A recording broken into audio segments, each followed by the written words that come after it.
the high-end receivers today, many of the Nexus, iPhone, all these things are now SBAS enabled.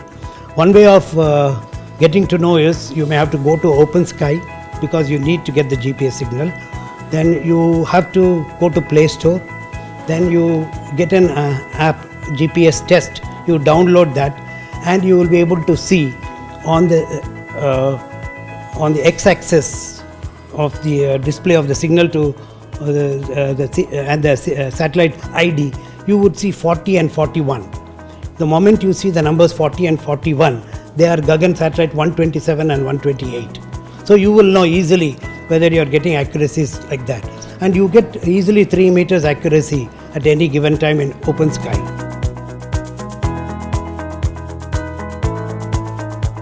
You must have seen recently Oki was there and there were a lot of deaths. There was an avalanche in G&K area and there were quite a lot of deaths. There are frequent cyclones, storms, evacuation, and our NDMA has to do a lot of works.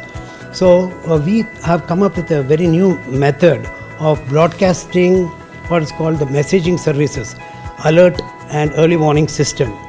And right now it is in a good state of development.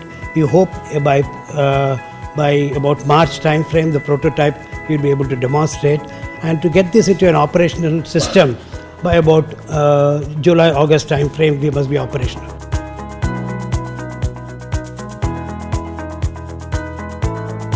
Airports Authority of India and INCOIS have entered into a memorandum MOU because Airport Authority of India will act as the aggregator of all these messages and transmit it across through using GAGAN services, which means the role that Airport Authority of India is putting up, basically even though it's aviation, because operation and maintenance of GAGAN has been the role which Airport Authority has taken it on themselves.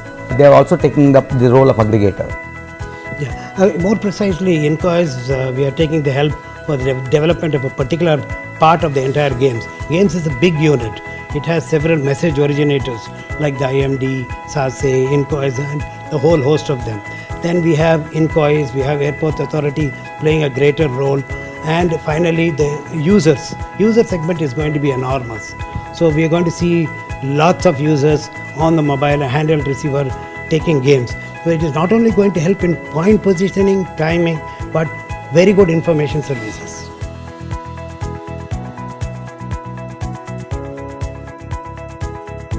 No, at this time the way we are primarily doing, it's still we are at the prototype.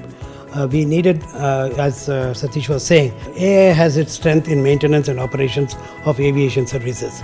So we needed somebody who could help us out in certain software development. So we have signed an MOU with them. We have some receiver manufacturers within India whose help we are taking to see the proof of concept, whether it would work or otherwise. It's a huge system, and we are penetrating into a safety of life system. So we must be very careful in ensuring that the safety of life services does not get affected by putting a non-aviation requirement.